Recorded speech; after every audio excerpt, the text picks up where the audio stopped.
Expose your cunningness. Cunningness అంటే ఒక చెడు విధమైనటువంటి మనస్సు. కన్నింగ్ మైండ్ అంటారు. ఓకే, కన్నింగ్ యానిమల్ అని ఒక జంతువుని అంటారు. ఏమంటారు? గుంటనక్క అంటారు దాన్ని. ఓకే, మొదటగా చూస్తే మనలోంచి ఈ సమస్యలు ఏం బయటికి తీస్తాయంటే, మొదటిది భయం, సోమరితనం, అసూయ, కన్నింగ్నెస్. ఐదవది రెబలియస్నెస్. తిరుగుబాటుతనం. మీ ఆయనకి మొదటిసారి చెప్పండి, రెండోసారి చెప్పండి, మూడోసారి చెప్పండి, నాలుగోసారి తిరుగుపడతాడు. మీ ఆవిడైతే మొదటిసారి తిరగబడిద్ది, రెండోసారి. అందరూ కాదు, కొంతమంది చెప్తారు. You see the rebellious nature. Whatever it is you say, God tests you. వాడు డైలాగ్ వేస్తాడు, ఇలాగ అవుతుంది, అలాగంటుంది. Rebellious nature. మన సిలువలో ఆయన కొడుతున్నా, ఏం చేస్తున్నా? నోరు he didn't open his mouth. Stiff neckness అంటే చూడండి, చాలామందికి స్టిఫ్ నెక్ వచ్చి మెడకెలా పెట్టుకుంటారు, కాలర్ తెలుసా, అటు ఇటు తిప్పరు. స్టిఫ్ నెక్నెస్ అని ఒక తరాన్ని అంటాడు దేవుడు. ఎవరికైనా గుర్తుందా? చాలా చాలా చోట్ల అంటాడు, కానీ కొంతమందిని మట్టుకు ఎక్కువ అంటాడు. ఇజ్రాయేలీలను అంటాడు. Your stiff నెక్నెస్. స్టిఫ్ అంటే స్ట్రైట్గా అయిపోయింది అనమాట. ఇదేంటి? లూబ్రికేషన్ లేదు. చూడండి, మోకాళ్ళ దగ్గర అక్కడ అది జెల్ అంటారు, ఆ లిక్విడ్ కొంచెం తగ్గిందంటారు అనమాట. ఇంజిన్ ఆయిల్ వేస్తాం కదా, సో ఇంజిన్ ఆయిల్ లేదు ఆ పార్ట్లు ఫ్రీగా తిరగడానికి.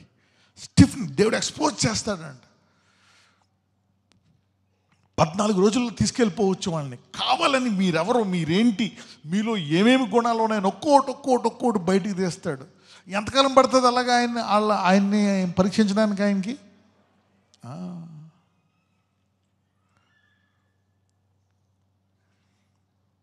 ప్రైడ్ ఇంకోటి బయటికి తీస్తాడు. ఏం బయటికి తీస్తాడు? గర్వం బయటికి తీస్తాడు ఆ సమస్యల ద్వారా. Oh man, you got pride. Job, you got pride. David, ఎందుకు పడిపోయావు? ఏముంది నీలో? Pride. God exposes some stuff. To expose our pride, to expose our tongue. ఇంకోటి ఏంటంట? నాలుక. ఇదిగో ఈ మాటలు మాట్లాడేస్తున్నావు, దేవుడు ఎంత చెప్పిన వాక్యం తెలుసు, కానీ ఆ ఆనందం, మాట్లాడలో ఆనందం ఆ వాక్యాన్ని ఏం చేస్తుంది? అధిగమిస్తుంది అన్నమాట.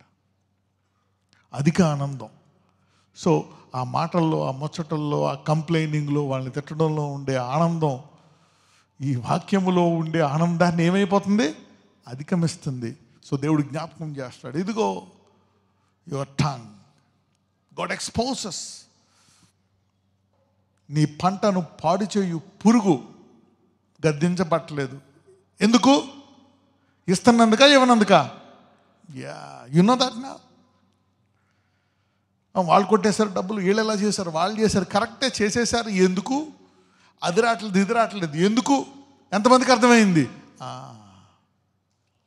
So number 10 is lakh of love and mercy. ఏమి లేక? ప్రేమ, కనికరం. పరీక్షిస్తాడు. వాళ్ళు అడుగుతారు డబ్బులు, వీళ్ళు అడుగుతారు. ఎవరినేం అడిగినా జవాబు చెప్పలేరు, కానీ డబ్బులు అడిగితే వెంటనే వచ్చే జవాబు లేదు. Lack of love and mercy. ఇంకొకటేమో ల్యాక్ ఆఫ్ గ్రాటిట్యూడ్. ఏమి లేకంట? కృతజ్ఞత. God loves. అది దొరికేసింది. జవాబు చెప్తున్నావా? అనేక మంది స్వస్థపడ్డారు. అందరూ అంటారు, దేవుడు నాకు కనపడాలా, నాతో మాట్లాడాలా. కృతజ్ఞత గల హృదయం. ఎవరైతే ఒకదానికి చెప్తారో కృతజ్ఞత, ఆ ఒక్క సాక్ష్యము 1000 సాక్ష్యాలుగా మారుతుంది. నువ్వు జీవితంలో ఏ అడిగితే అది ఇస్తూ ఉంటాడు దేవుడు. నాకు అది కావాలి ప్రభువా, ఇది కావాలి, అది కావాలి, ఇది కావాలా. ఏ స్టేజ్కి వెళ్ళిపోతావంటే నువ్వు అడగకుండానే తలంపు రాకముందే నీకు ఇచ్చేస్తూ ఉంటాడు. గ్రాటిట్యూడ్. కొంతమంది చెప్పరు, ప్రైడ్. కొంతమంది ఏంటి, నేనే చేసుకున్నా. ఓహో, మరి ఇప్పుడు దాకా నీకు రాలేదు, ఇప్పుడు నువ్వు చేసుకున్నావు. కరెక్టే, నువ్వు చేసుకున్నావు, కరెక్టే, నీ విశ్వాసం ఉంది అందులో. నీ విశ్వాసం ఉన్నా కూడా వచ్చి చెప్పాలి, అవునా కదా?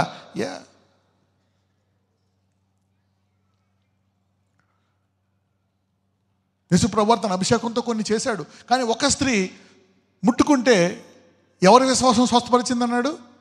నీ విశ్వాసము. Your faith should testify. అప్పుడు జనాలకు కూడా వారి విశ్వాసము లోపల నుంచి ఏమవుతుంది? బయటకు వస్తుంది. Whose faith is this? We are here to increase your faith. కానీ ఈ వాక్యము ద్వారా నీ విశ్వాసాన్ని పెంచిన తర్వాత ఎక్కువ శాతం మంది ఇలాగే స్వస్థపడతారు వాక్యము ద్వారా. ఆయన తన వాక్కును పంపి అనేకులను స్వస్థపరిచను. That's his will. Gift is also there. ఎందుకు ఇంకా ఇది వస్తుందంటే టు రెడ్యూస్ ఈగో. ఎందుకు సమస్యలు వస్తాయంటే ఏం తగ్గించడానికంట? ఈగో. ఈగో అంటే ఎవరికి తెలుసు? It's a kind of I think it's a product of pride. అవునా కదా? కొంచెం ప్రైడ్కి సంబంధించినటువంటిది అనమాట. ప్రైడ్, ఈగో ఇద్దరు భార్యాభర్తల్లాగా ఉంటారేమో మరి. సో ఆల్మోస్ట్ ఇద్దరు ఒకటే. So we don't need to worry about that. Let us see 14. To make you diligent in reading the word. నీవు ఇంకా నేను ఇంకా ప్రార్థన చేయాలా, వాక్యం చేయాలా అని నీలో బుద్ధి పుట్టించడానికి వస్తుందంటే ఈ సమస్య. నీ బలహీనతను బయటికి తీయడానికి వస్తుందంట సమస్య. To expose your weakness. అరే దావీదు అనుకుంటాడు, నాలో ఈ బలహీనత ఉందా? సమూయేలు అనుకుంటాడు, అరే నేను ఈ పని చేయలేదా? I didn't train my kids. సమూయేలు చాలా పర్ఫెక్ట్గా జీవించాడు. But he didn't teach the people very well. అతను జీవిస్తే సరిపోతుందా? బోధించాలా? చెప్పండి. బోధించాలా, పిల్లలకి బోధించాలి. ఎలి తను జీవించాడు, పిల్లలకే బోధించలేదు. The problem with Eli and Samuel. వృద్ధాప్యం యొక్క పిల్లలు మాట వింటారా? వినరు. అందుకే మీరు కూడా బాల్యం నుండి నేర్చుకోవాలి balance. Only education, only money, no, that's not the goal. How can you teach if you don't learn? You need to learn to teach.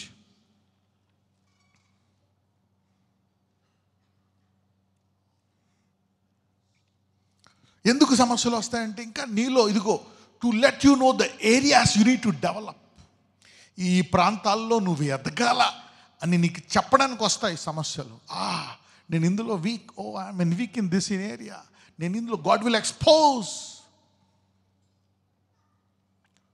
కొన్ని పరిస్థితుల్లోకి ఎంటర్ అవుతావు, కొన్ని శోధనలోకి ఎంటర్ అవుతావు. ఒక్కొక్కసారి మరి ఘోరమైతే పడిపోవచ్చు కూడా. అప్పుడు తెలుస్తుంది, అయ్యా నాలో ఈ బలహీనత ఉందా అంటాడు పౌలు. అరే నాలో గర్వం ఉందా?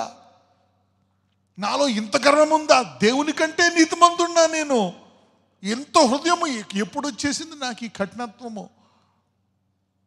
ఇంత ఘోరమా? నేను హత్య చేసేవాడినా, పొరుగువాడు భార్య మీద ఇలా చేసేవాడినా నేను అని దావీదులోంచి, యోబులోంచి, పేతురులోంచి, అనేకుల్లోంచి బయటకు తీస్తాడు దేవుడు. God brought it out. థోమాలోంచి బయటికి తీశాడు. డౌట్ బయటికి తీశాడు. థోమా, why are you doubting? Philip, నీకు ఇంకా అర్థం కాలేదా పూర్తిగా? ఫిలిప్ ఒక ప్రశ్న అడుగుతాడు. ఏమడుగుతాడో తెలుసా లాస్ట్లో? నాకు ఒక్కసారి తండ్రిని పరిచయం చేయను ఆయన. ఏమయ్యా ఫిలిప్, ఇంతకాలం నుంచి చెప్తా ఉన్నాను కదా, నేను నా తండ్రి ఏమై ఉన్నాను? ఏకమై ఉన్నాము. నన్ను చూస్తే తండ్రిని చూసినట్టు. నా గుణాలు తండ్రి గుణాలే.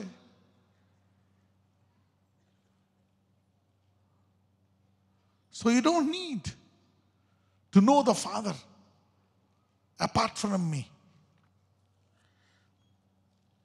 To develop some, ప్రతి ఒక్కళ్ళు కొన్ని బలహీనతలు. యోహాన్ తప్ప ఆల్మోస్ట్ అందరూ ఆయన తిరస్కరిస్తారా లేదా? పిరికితనాన్ని బయటికి తీశాడు. ప్రాణం వచ్చేటప్పటికి బయటికి తీసేశారు. అచ్చా మనలో ఇవన్నీ ఉన్నాయా? God exposes and brings out some stuff in you. దీనిలోంచి బయటకు తీస్తా ఈ సమస్యలన్నీ. ప్రతి సమస్య చూస్తే వాడిని తిట్టడం, ఇలా కాదు ప్రభువా, వై డిడ్ యూ అలౌ? ఎందుకు వచ్చింది నాకు ఈ సమస్య? నేను ఇందులో ఎదగాల. గ్రీడ్. గ్రీడ్ అంటే కకృతి. అవునా కదా? ఎంత ఇచ్చినా సరిపోదు. కోవిచస్నెస్, దురాశ, పీనాసితనం. God want to expose these things and develop you.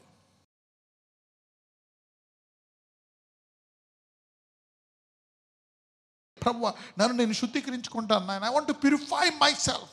Search me, clean me, purify me. ఎందుకంటే ఈ కష్ట నష్టాలతో అలసిపోయాను. ఇప్పుడు నన్ను నేను శుద్ధీకరించుకునే మార్గం అయితే ఇదిగో అది హైవేగా మారుతుంది అన్నావు. I want to enter into A highway of prosperity, highway of marriage, highway of kids, highway of life. యోబు లాంటి లేక దావీదు లాంటి అటువంటి శ్రమలు రాకుండా ఇదిగో ఆ గట్టునెక్కేటువంటి కృప నాకు దయచేయమని నజరేయుడైన యేసుని మనం ప్రార్థిస్తున్నాము తండ్రి. ఆమేన్.